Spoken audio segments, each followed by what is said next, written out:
Nama saya Leonardo Yatipai dari Irian Jaya. Nah, di kabupaten mana kamu? Paniai. Hah? Paniai. Paniai. Kelas berapa sekarang? Baru naik kelas 6. Kelas 6 juga. Umurnya berapa? Ya. Umurnya berapa kamu? 12 tahun. 12 tahun, lah 6 persis ya. Lantas yang dari ini Kalimantan sama Kalimantan? Ada? Kalimantan, coba ini. Yang dari Kalimantan ini. Berikan. Dari Kalimantan mana? Kalimantan Selatan. Kalimantan Selatan. Sudah kelas berapa? Naik kelas 6. Kelas 6. Kelas 6. Kemudian sekarang daripada anak-anak ini ingin mempunyai cita-cita apa kelak kamu menjadi besar? Coba kamu. Wah, apa? Menjadi Presiden seperti Bapak. oh bagus. Tapi presidennya itu hanya satu, ya dah, ya. Seluruh Indonesia presidennya hanya satu. Jadi harus direbutkan oleh 190 juta. Kamu juga ingin jadi presiden? Ya. Ingin menjadi presiden juga? Ya. Ya, kalau tidak jadi presiden jadi apa? Jadi dokter. Dari dokter. Wah, bagus, dokter dibutuhkan. Sekarang dari antara anak-anak apa yang ingin menyampaikan sesuatu pada saya? Coba tanya. Nah, sana ini berbicara. Tanya, ini berikan sana. Ya. Apa yang ingin sampaikan pada saya? Nama saya Erwin Rahadi dari Nusa Tenggara Barat. Nusa Tenggara Barat NTB. Dari kabupaten mana? Dari Kabupaten Lombok Tengah. Lombok Tengah. Apa kamu mau menyampaikan apa pada saya? Saya mau nanya. Ya. Nanya boleh. aja, boleh. Iya, boleh nanya, boleh. Tidak usah malu-malu. Apakah orang cacat itu bisa jadi dokter, Pak? Dokter? Bisa. Kenapa tidak bisa? Yang cacat kalau kecuali cacat mental barangnya tidak bisa. Tapi kalau cacat tubuh pasti bisa. Karena juga ada mulai apa? Kalau cacatnya mulai kecil itu adalah bisa belajar. Bisa membaca, menulis, misalnya cacat buta seperti Helen Keller saja. Itu juga lantas menjadi pemimpin dunia ini. Itu juga cacat. Itu. Jadi bisa asalkan mau belajar. Lantas belajarnya ada huruf sendiri kalau orang mana toh? Orang cacat mata buta itu ada hurufnya sendiri. Jadi bisa gitu. Tidak perlu khawatir. Tadi ada anak-anak yang cacat tadi, ya, tidak perlu khawatir bahwa sholat cacat itu lantas tidak ada gunanya. Masih ada gunanya. Yang penting adalah semangatnya, semangat belajar, nanti semangat mengabdi kepada negara dan bangsa. Itu. Dan semangat untuk menolong sesama manusia. Semuanya bisa dalam batas kemampuannya masing-masing. Karena itu mulai kecil harus sudah mempersiapkan dirinya mempersiapkan itu. Mas, ya, sabar lagi, ya, Demang. Nama saya Ruri Prihatini Lubis dari Sumatera Utara, Kota Madia, Medan. Ya, Horas, Horas ya. Pak, saya mau tanya, berapa jumlah penduduk Indonesia sekarang yang tinggal di garis kemiskinan? Kemiskinan. Jumlah. Seluruhnya 190 juta rakyat Indonesia yang masih hidup di bawah garis kemiskinan. Sekarang tahun 93 kita sensus itu masih 25.900.000. 25,9 juta rakyat Indonesia. Dan banyak yang menempati kurang lebih 20.666 desa tertinggal. Masih banyak dah? Banyak, Pak. Tapi juga yang sudah kita entaskan daripada kemiskinan juga sudah banyak. Itu selama 25 tahun ini dari 60% sekarang tinggal 13%. 13% dari jumlah yang sudah lebih tinggi. Jadi sudah banyak yang kita tolong, tapi masih ada yang juga belum menikmati pembangunan itu, masih hidup di bawah garis kemiskinan. Karena itulah kita memasuki Pelita 6 itu berjuang untuk mengentaskan mereka. Di antara anak-anak pun juga nanti bisa membantu di desanya masing-masing, ya. Nah, kita. Terima kasih, Pak. Baik. Apa lagi? Coba lagi? Ya, ini, kamu jadi presiden, kamu tanya lagi. Nama saya Andi Petal Patajani, berasal dari Kabupaten Bone, Sulawesi Selatan. Oh, gitu Selatan. Saya mau tanya, sejak kapan Bapak bercita-cita menjadi presiden? Wah, ini ya. Sebenarnya kalau terus terang, karena kehidupan saya dulu, Bapak dulu pada waktu dalam penjajahan sangat menderita. Sekolah aja dapat dikatakan tidak mudah gitu. Satu desa itu yang sekolah hanya saya sendiri, lainnya tidak. Begitu pula mengenai keadaan. Dan kehidupan pada waktu itu memang tidak mudah. Tidak hanya sekolah, tapi untuk hidup sehari-hari pun juga susah. Tidak seperti sekarang, kamu itu sudah menikmati daripada hasil perjuangan dan hasil pembangunan. Cita-cita saya pada waktu itu hanya ingin berjuang saja. Berjuang untuk membebaskan diri dari penjajahan. Dan telah berhasil, sekarang berjuang untuk mengisi kemerdekaan itu. Jadi terus terang saja, dulu saya tidak mempunyai cita-cita menjadi presiden. Gitu. Terima kasih, Pak. Nah, jadi hanya kemudian secara kebetulan, kemudian di tengah jalan berjuang ini, rakyat mempercayai pada saya untuk menjadi presiden. Itu jadi lain. Kalau kamu boleh cita-cita, tapi dulu saya tidak mungkin untuk bercita-cita menjadi presiden itu tidak mungkin. Gitu.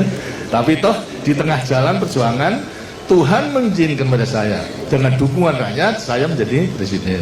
Gitu. Ya? Terima kasih. Terima kasih. Lagi, ya. Ini, segitu nih, coba. Apa? Nama saya Hamli dari Provinsi Sulawesi Tengah, Kabupaten Bangkai. Saya mau tanya, mengapa presiden di Indonesia cuma satu, padahal Indonesia sangat luas? Ya terang gitu. Nanti kalau presiden itu hanya satu untuk memimpin negara dan bangsa itu. Kalau sampai 2-3 itu, nanti lantas tidak bisa berjalan dengan baik. Banyak pemimpin, banyak kapten, kemudian lantas ya negara menjadi rusak gitu. Tapi terang bahwasanya presiden yang satu ini hanya melaksanakan apa yang diputuskan oleh rakyat, ya, melewati MPR menentukan garis besaran negara. Walaupun satu, tapi sebetulnya terikat kepada garis besaran negara, terikat kepada Pancasila, terikat pada Undang-Undang Dasar 45. Jadi memang tidak boleh, menurut undang-undangnya memang hanya satu, tidak boleh satu aja hanya untuk 5 tahun. Setelah 5 tahun boleh dipilih lagi untuk berapa? 5 tahun. Setelah 5 tahun, kemudian atas pertanggungjawaban bisa juga dipilih lagi untuk berapa? 5 tahun. Begitu seterusnya, ya. Nah, kenapa kamu tanya begitu?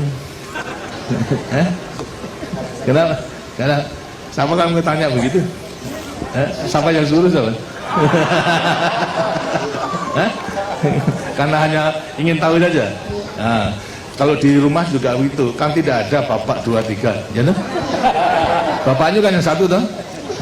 Nah ya, yang memimpin rumah tangga ini bapak, hanya satu juga. Ya. Sama lagi ini, ya. Ini yang kali gantian. Nama saya Sakina dari Kalimantan Selatan, Kota Madia, Banjarmasin.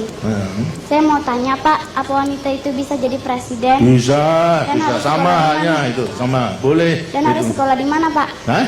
Ya, sekolah sama saja. Persyaratannya menjadi pemimpin yang mampu menguasai ilmu pengetahuan dan juga bertabiat baik, itu serta berpegang teguh kepada dasar-dasar perjuangan kita, Pancasila, Undang-Undang Dasar 45, garis besar negara, dan mengabdi kepada negara dan bangsa.